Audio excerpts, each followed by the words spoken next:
Hello. Thank you to all the RISE leaders for inviting me to share a little bit about the history of Pride and how we can move forward to support our colleagues and employees. My name is Bo Young Lee, and I am the Chief Diversity and Inclusion Officer for Uber Technologies. Before we start talking about how we support our employees who identify as being a member of the LGBTQIA community, I wanted to share a little bit of the history behind homosexuality, both the criminalization and then the decriminalization, and how we ultimately led to Pride. So first and foremost, I think it's really important to recognize that people who identify as lesbian, gay, bisexual, transgender, intersex, other have been around since the beginning of time. If you look at early, even before the written word, you'll find that there have been symbols, artistry, and mention of same-sex relationships throughout history, from as early as early Mesopotamia to ancient Japan, Egypt, even in indigenous communities in the Americas before colonialism. There have always been the recognition that relationships between individuals is not simply binary, male, female, but can exist in multiple different ways: male, female, male, male, women, women. And there was little to no judgment on the existence of these relationships. In fact, in many ancient civilizations, same-sex relationships were spoken in the same breath and with the same regard as opposite sex relationships. So then what all changed that brought in a global wave of shaming and also criminalizing homosexuality? In order to understand the trend towards criminalizing homosexuality, you have to go back to ancient Rome. So the Emperor Constantine was converted to Christianity in the year 323. And with the conversion of Emperor Constantine to Christianity, Christianity became the dominant religion within the Roman Empire, and thus converting it into the Holy Roman Empire. And it was at that time that homosexuality, same-sex relationships were deemed unnatural acts and were criminalized within the Roman Empire. Prior to this period, both in the prior ancient Greek world and then, of course, in the early Roman Empire, homosexuality was actually perceived as a natural form of relationship that existed within society without judgment. But then, of course, with that conversion of Constantine, we saw a wave of homophobia as well as criminalization introduced. That continued criminalization of homosexuality truly escalated with the rise of the British Empire and the rise of the British colonial empire. So the very first law within Great Britain that truly criminalized homosexuality was the Buggery Act of 1533, which was passed by King Henry VIII. And that law banned all homosexuality and criminalized the act of sodomy, and actually led to trials of people who were identified as homosexual, as well as the execution. Not only did Britain in 1533, through the Buggery Act, criminalize homosexuality, but as the British Empire began to expand, they also began to introduce penal code in their various different colonies, most notably the Indian Penal Code, as well as the Fitzsimmons Code, as well as the Griffith Code and some of their other colonies that further criminalized homosexuality. It should be noted that prior to the passage of the Indian Penal Code, which criminalized homosexuality in India, there were no laws. It was the first law introduced in the continent of Asia that criminalized homosexuality. Interestingly enough, as the British colonies and the British colonial expansion criminalized homosexuality on the continent of Europe itself, with the conquest of Napoleon during the 19th century, what you found is that the Napoleonic Code, which Napoleon spread through his conquest, actually decriminalized homosexuality in most of Europe. So in this parallel world, while the British colony was expanding criminalization of homosexuality, Napoleon and his conquest began to decriminalize it in the rest of Europe. So here's a little quick timeline of criminalization and decriminalization. So the very first true laws we start to see mention of homosexuality as a crime existed in the ecclesiastical laws. These were the church laws that existed, that were created around the 12th and 1300s. And those began to identify homosexuality as a crime. As I mentioned, King Henry VIII passed the Buggery Act in 1533, which cemented the criminalization of homosexuality, and then the Indian Penal Code, which was introduced in 1860, along with other codes across the British colony. The mid-20th century, so post-World War II era, began to see a movement of decriminalization of homosexuality around the world. But truly, there was a pivot point in June 28th, 1969, with the Stonewall riots. So what were the Stonewall riots? In the United States, in 1969, it was still illegal to be gay, bisexual, transgender, and everything else that we consider a part of the LGBTQIA community. There was a bar in the West Village, a technically illegal bar in the West Village of New York City called the Stonewall Inn. And on June 28th, 1969, the New York City Police Department raided the bar and began to arrest patrons of the Stonewall Inn. This was not the first time there was a raid at the Stonewall Inn. It wasn't the 20th time there was a raid at the Stonewall Inn. It had happened many, many times before. However, on that given night, the LGBTQI community made a decision, probably spontaneously, that they were no longer going to take the dehumanization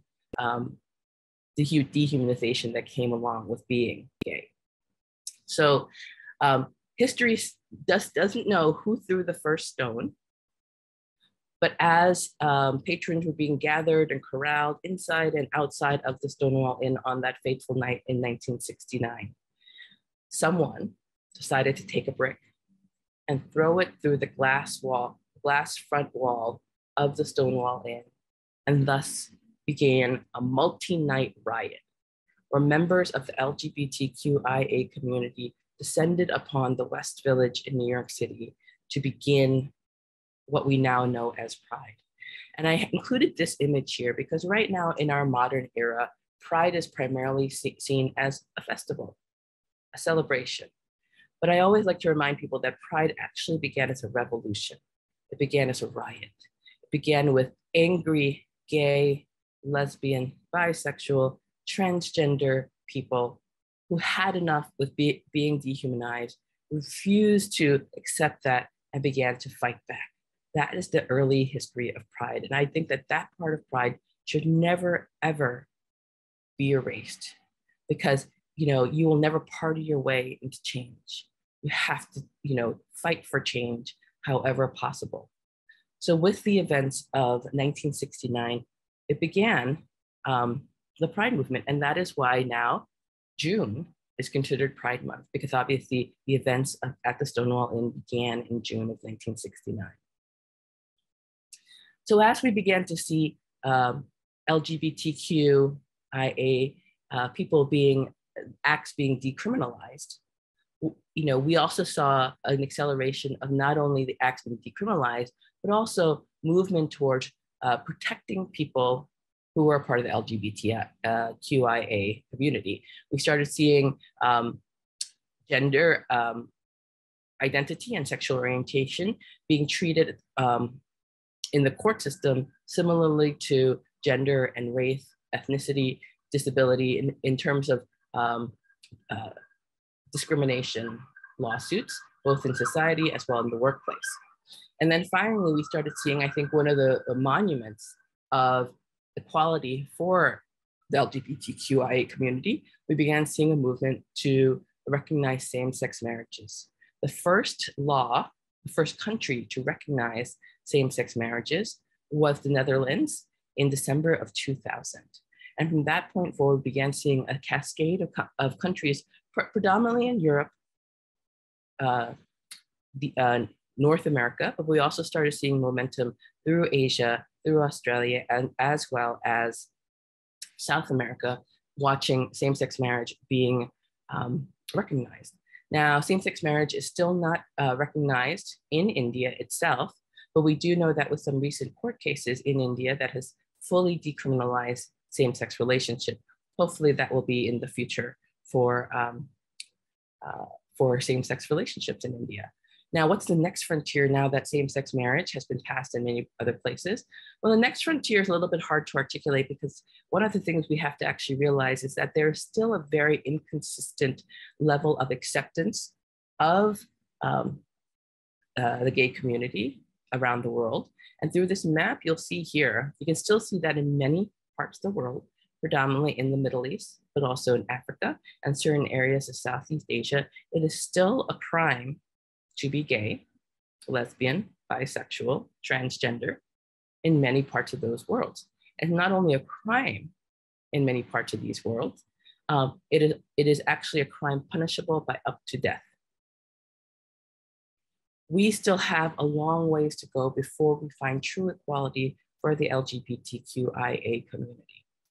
And though we enjoy in certain parts of the world, and I should note that this map is from December 2020, so it's not 100% accurate, as we've seen some changes, as we've seen in India in more recent days, but it is not enough for those of us who enjoy freedom, equality, and inclusion to ignore those members of the LGBTQI community who are still living under oppression and fear of even death. That is the next frontier. How do we begin, especially as corporations, to begin to introduce and support our colleagues in those countries where they don't have the protections? And this is something that Uber is very focused on. We have operations around the world, and we have employees in the Middle East, in Africa, and we want to ensure that they feel that they are protected by us as an employee, that they are recognized by us as an employer, and that they can live to the fullest of their ability and their safe feeling of safety to who they really are. So finally, I just wanted to give a little summary of how Uber has supported our LGBTQIA community. First and foremost, many of you may be familiar with the concept of representation matters. Well, every year, Uber runs a very large Pride campaign.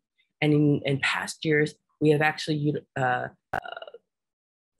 brought in real employees as well as real earners on our platform who identify as members of the community and had them engage in a representation campaign to say that we are all here, we exist, and we deserve to be seen. So representation is one of the best ways to support your colleagues. But representation is obviously not enough. You need to have the policies, programs to ensure the safety of all of your employees. I encourage everyone here watching this video today to take a moment to look at your policies. Does your anti-harassment, anti-discrimination policies include sexual orientation and gender identity? Do you have gender transition guidelines that all of your employees can access, should there be an employee who comes out as transgender? Really doing the work of policy change is as critical as the representation in and of itself. One of the best places for you to start, if you're not sure where to start from a policy perspective, there is a US-based organization called the Human Rights Campaign. It is one of the largest advocacy group for the LGBTQIA community. They have something that they call the Corporate Equality Index, and it is a set of best practices that employers implement to create greater inclusion and equity for their employees. Uber has been a HRC Corporate Equality Index Best Places to Work since 2017. And those Corporate Equality Index guidelines provide us a template as to what we can do. And I encourage all of you to take a look and see what you can do as well. And then finally, it's great to do the work internally, but unless you're doing the work on the platform, you're not really doing the work. Unless you're doing the work in the marketplace with your consumers, with your customers, you're not really doing the work. So Uber has also very boldly supported Pride and represented Pride on our platform in our rides business as well as our eats business for several years now. So that's just a quick summary of the history and the future, as well as what you can do as an employer. I appreciate this time spending with you. Thank you so much for listening. And I wish you all the best in the work to create greater equity and inclusion.